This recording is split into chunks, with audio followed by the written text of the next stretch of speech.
नमस्कार साथियों, स्वागत है आपका अपने YouTube चैनल भाषा निकेतन में। साथियों, हम बात करेंगे आज भारतीय राज्य व्यवस्था में भारत का संवैधानिक इतिहास से संबंधित प्रश्नोत्तरी पर।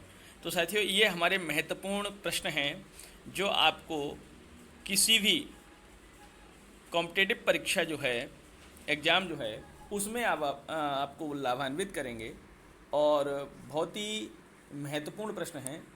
चलिएगा, इन पे हम चर्चा करते हैं। तो आज का हमारा महत्वपूर्ण प्रश्न है, देखते हैं।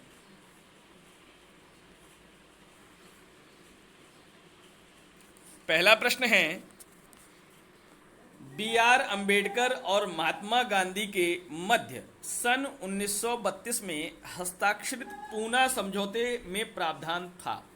बताइए, भारत के लिए डोमिनियन स्थिति बनाए जाने का, मुसलमानों के लिए पृथक निर्वाचन क्षेत्र का, हरिजनों के लिए पृथक निर्वाचन क्षेत्र का, या हरिजनों के लिए आरक्षण सहित संयुक्त निर्वाचन क्षेत्र का।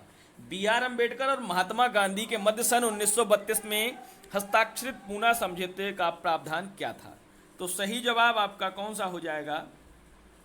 हरिजनों के लिए आरक्षण सहित संयुक्त निर्वाचन का। हरिजनों के लिए आरक्षण सहित संयुक्त निर्वाचन का डी ऑप्शन आपका सही है। अगला प्रश्न है हमारा। अगला प्रश्न क्या कहता है कि सूची 1 व सूची 2 के साथ सुमेलित करना है और सूची के नीचे दिए गए कूट का प्रयोग कर सही उत्तर का चयन करना है। देखिए, इसमें ये घटनाएं दी हैं: सूरत विभाजन, सांप्रदायिक अधिनिर्णय, सर्वदलीय सम्मेलन और पूर्ण स्वराज्य का संकल्प। ये किस किस समय में, किस सन में ये घटित हुआ है, तो आपको इसको बताना है कि सूरत विभाजन कब हुआ है, सूरत विभाजन आपका कब हुआ है, सांप्रदायिक अधिनिर्णय कब हुआ, सर्वदलीय सम्मेलन और पूर्ण स्वराज्य का संकल्प।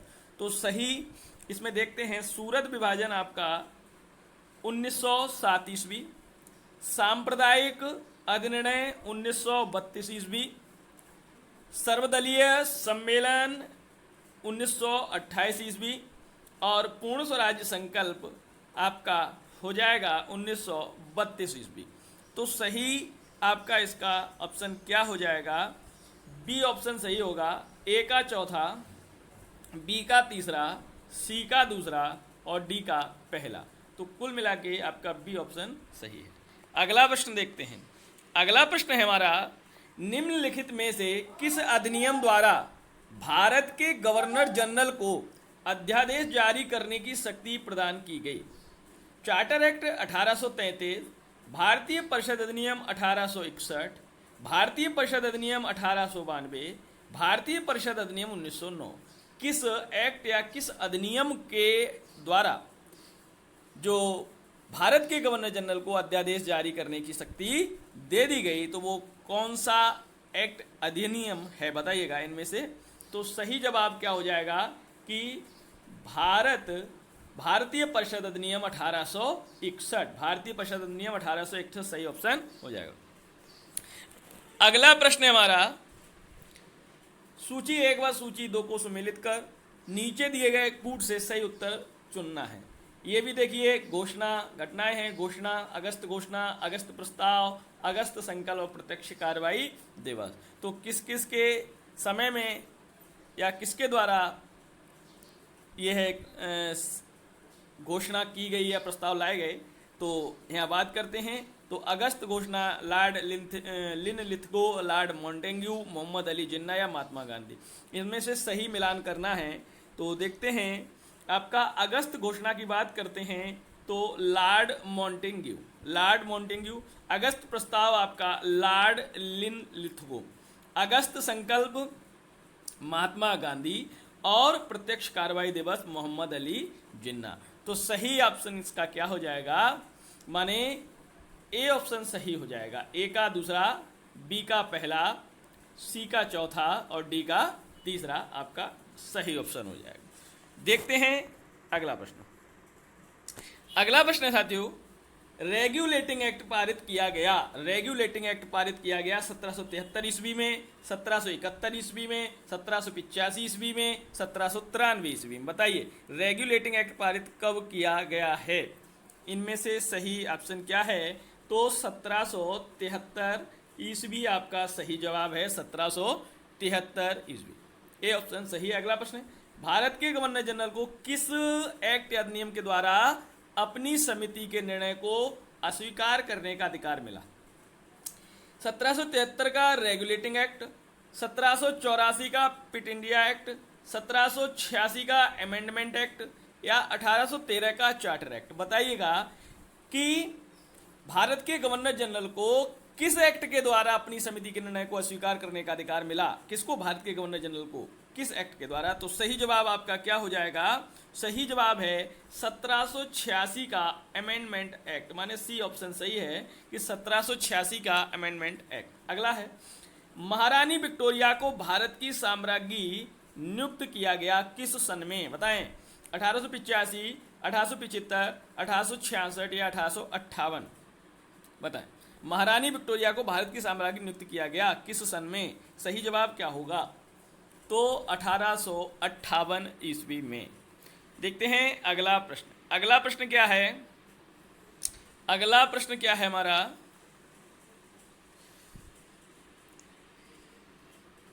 साम्राज्ञी विक्टोरिया ने 1858 की घोषणा में भारतीयों को बहुत सी चीजें दिए जाने का आश्वासन दिया था। निम्न आश्वासनों में से कौन सा ब्रिटिश शासन ने पूरा किया था? बताएं, कौन सा आश्वासन पूरा किया है ब्रिटिश शासन ने? देखते हैं कौन कौन से आश्वासन दिए गए थे। तो सबसे पहले जो है वो है आपका रियासतों को हड़पने की नीति समाप्त कर दी जाएगी, देसी रजवाड़ों की यथास्थिति बनाई रखी जाएगी, भारतीय व यूरोपियन सभी प्रजा को समान व्यवहार मिलेगा, या कि भारतीयों के सामाजिक व धार्मिक विश्वासों में कोई हस्तक्षेप नहीं होगा। तो आपको यही बताना है। इनमें से सही जवाब क्या हो जाएगा आपका? तो सही जवाब इसमें से होगा आपका देसी जो रजवाड़े थे उनकी यथास्थिति बनाई रखी जाएगी। यह सही जवाब है, बी ऑप्शन। अगला प्रश्न है, मिंटो मार्ले सुधार का उद्देश्य क्या था? मिंटो मार्ले सुधार का उद्देश्य क्या था?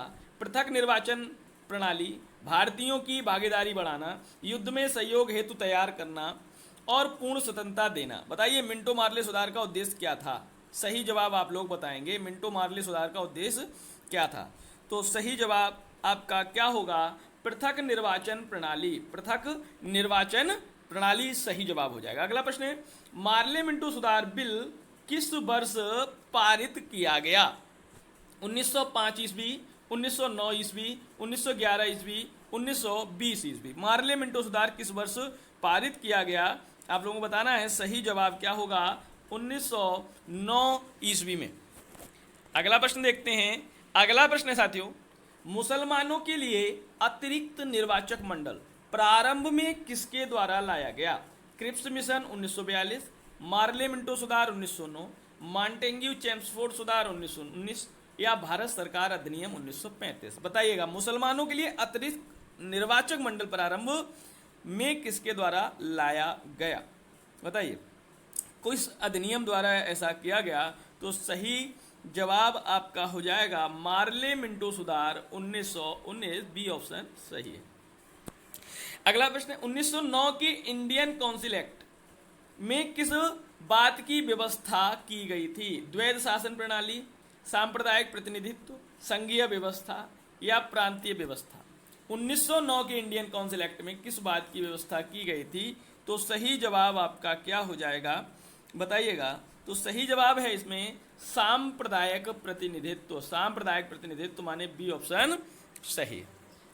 अगला प्रश्न, अगला प्रश्न है, मॉन्टेग्यू चेम्सफोर्ड सुधार में प्रावधानों का सार था। मॉन्टेग्यू चेम्सफोर्ड सुधार में प्रावधानों का सार था राज्यों की स्वायत्तता, प्रांतों में दोहरा शासन, हिंदू मुस्लिम हेतु अलग अलग निर्वाचन व्यवस्था या राज्यपालों को वीटो शक्ति। बताइए, मॉन्टेग्यू चेम्सफोर्ड सुधार में प्रावधानों का सार था। सही जवाब क्या हो जाएगा इसमें से? तो सही जवाब है बी ऑप्शन, प्रांतों का दोहरा शासन। अगला प्रश्न, 1946 का कैबिनेट मिशन 3 मंत्रियों से गठित था। निम्नलिखित में से कौन इसका सदस्य नहीं था? 1946 का कैबिनेट मिशन 3 मंत्रियों से गठित था। निम्नलिखित में से कौन इसका सदस्य नहीं था? लॉर्ड पैथिक लॉरेंस, एवी अलेक्जेंडर, सर स्टेफर्ड क्रिप्स या लॉर्ड एमरी। बताइए सही जवाब इनमें से कौन सा होगा? तो सही जवाब है आपका लॉर्ड एमरी, लॉर्ड एमरी। अगला प्रश्न है, कैबिनेट मिशन योजना के विषय में कौन सा सही नहीं है? बताएं। प्रांतीय समूहीकरण, भारतीय सदस्यों वाला अंतरिम मंत्रिमंडल, पाकिस्तान की स्वीकृति या संविधान निर्माण का अधिकार। कैबिनेट मिशन योजना के विषय में कौन सा सही नहीं है? तो इसमें सही जवाब क्या हो जाएगा बताइएगा।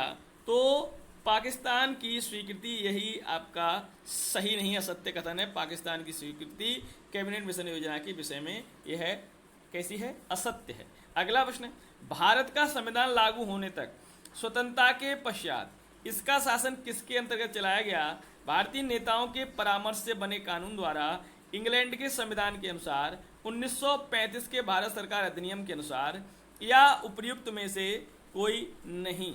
तो सही जवाब आपका क्या होगा बताइएगा। सही जवाब क्या हो जाएगा? तो सही जवाब आपका इसमें से हो जाएगा 1935 का भारत सरकार अधिनियम के अनुसार। सी ऑप्शन सही है। देखते हैं अगला प्रश्न। अगला प्रश्न है हमारा, भारतीयों को वर्ष 1947 में सार्वभौम सत्ता सौंपने की योजना निम्न में से किस नाम से जानी गई? भारतीयों को वर्ष 1947 में सार्वभौम सत्ता सौंपने की योजना निम्न में से किस नाम से जानी गई? डूरंड योजना, मिंटो मार्ले योजना, माउंटबेटन योजना या बेबेल योजना। भारतीयों को वर्ष 1947 में सार्वभौम सत्ता सौंपने की योजना निम्न में से किस नाम से जानी गई? सही जवाब है माउंटबेटन योजना, माने सी ऑप्शन सही जवाब। अगला प्रश्न है, कौन सुमेलित नहीं है? मार्ले मिंटो सुधार सांप्रदायिक प्रतिनिधित्व है, भारत सरकार अधिनियम 1935 स्वशासन, कैबिनेट मिशन संविधान सभा का गठन, साइमन कमीशन भारत विभाजन। इसमें से सुमेलित कौन सा नहीं है? तो सुमेलित जो नहीं है वो है आपका साइमन कमीशन भारत विभाजन। तो साइमन कमीशन भारत विभाजन से संबंधित नहीं है। देखते हैं हमारा अगला प्रश्न। अगला प्रश्न है, सूची दी है तो इसमें सही ढंग से मिलान करना है। सूची 1, सूची 2 है ये। सूची 1 में दिया है भारत सरकार अधिनियम 1919, भारत सरकार अधिनियम 1935, मिंटो मार्ले सुधार 1909, भारत परिषद अधिनियम 1861 और अधिनियम 1858। तो इधर दिया है प्रांतीय स्वायत्तता, सती प्रथा का अंत, प्रांतों में द्वैत शासन, निर्वाचन, सांप्रदायिक निर्वाचन, ब्रिटिश शासन शक्तिमान। तो किस अधिनियम के द्वारा ये सभी चीजें आई हैं, तो इन पर बात करेंगे। तो सही जवाब आप देखते हैं कौन कौन से इसमें मिलान करते हैं सही होंगे। तो जो भारत सरकार अधिनियम है, भारत सरकार अधिनियम जो है वो है आपका, भारत सरकार अधिनियम है आपका प्रांतों में द्वैत शासन, भारत सरकार अधिनियम 1919 का प्रांतों में द्वैत शासन, भारत सरकार अधिनियम 1935, भारत सरकार अधिनियम 1935 आपका प्रांतीय स्वायत्तता, मिंटो मार्ले सुधार, मिंटो मार्ले सुधार आपका हो जाएगा सांप्रदायिक निर्वाचन, और भारत परिषद अधिनियम 1861, भारत परिषद अधिनियम 1861 हो जाएगा आपका सती प्रथा का अंत, सती प्रथा का अंत, और अधिनियम 1858 हो जाएगा ब्रिटिश शासन शक्ति में आया। तो आपका कौन सा ऑप्शन सही होगा? तो बी ऑप्शन सही हो, माने ए का तीसरा, बी का पहला, सी का चौथा, डी का दूसरा और ई का पांचवा आपका सही हो जाएगा। देखते हैं हम अगला प्रश्न। अगला प्रश्न हमारा, अगला प्रश्न क्या है? अखिल भारतीय महासंघ स्थापित करने का प्रावधान शामिल किया गया था। भारत सरकार अधिनियम 1935, अगस्त प्रस्ताव 1940, भारत सरकार अधिनियम 1919 में, या कैबिनेट मिशन प्रस्ताव 1946 में। अखिल भारतीय महासंघ स्थापित करने का प्रावधान शामिल किया गया था, बताइए किस अधिनियम में? किस अधिनियम में? तो भारत सरकार अधिनियम 1935 के अंतर्गत। चलिए देखते हैं अगला प्रश्न। अगला प्रश्न हमारा क्या है? निम्नलिखित में से किस अधिनियम ने केंद्र में द्वैत शासन प्रणाली को स्थापित किया? भारत शासन अधिनियम 1935, भारत शासन अधिनियम 1991, भारत परिषद अधिनियम 1909, भारत परिषद अधिनियम 1989। बताइए कौन सा सही जवाब हो जाएगा कि किस अधिनियम ने केंद्र में द्वैध शासन प्रणाली को स्थापित किया? तो सही जवाब आपका हो जाएगा भारत शासन अधिनियम 1935। ए ऑप्शन सही है। अगला प्रश्न, संघीय प्रणाली का पहला प्रयास भारत सरकार अधिनियम द्वारा कब किया गया है? बताइए कब किया गया है? यहाँ पर कौन सी सन आएगी? 1909 ईस्वी, 1919 ईस्वी, 1935 ईस्वी या इनमें से कोई नहीं। सही जवाब कौन सा हो जाएगा? संघीय प्रणाली का पहला प्रयास 1935 ईस्वी। अगला प्रश्न है, किस अधिनियम की प्रमुख विशेषता प्रांतीय स्वायत्तता थी? 1935 ईस्वी, 1919 ईस्वी, 1904 ईस्वी, 1858 ईस्वी। किस अधिनियम के प्रमुख विशेषता प्रांतीय स्वायत्तता? तो सन अधिनियम 1935। अगला और आखिरी प्रश्न है हमारा, भारत में सचिव का पद किसके द्वारा निर्मित किया गया था? पार्लियामेंट सुधार 1919, भारत सरकार अधिनियम 1858, भारतीय परिषद अधिनियम 1861 या मार्ले मॉन्टेग्यू चेम्सफोर्ड सुधार? बताइए किसके द्वारा सचिव का पद निर्मित किया गया? तो सही जवाब है आपका भारत सरकार अधिनियम 1858। बी ऑप्शन आपका सही है। तो साथियों ये थे हमारे कहें तो कुल 24 प्रश्न। इसमें से आपके कितने सही गए ये कमेंट सेक्शन में लिख कर जरूर बताइएगा। तो ये मोस्ट इंपोर्टेंट प्रश्न हैं जो आपको परीक्षा में जरूर देखने को मिलेंगे। तो फिर मिलते हैं अगले प्रश्नोत्तरी अगले टेस्ट के साथ। तो तब तक के लिए नमस्कार, धन्यवाद।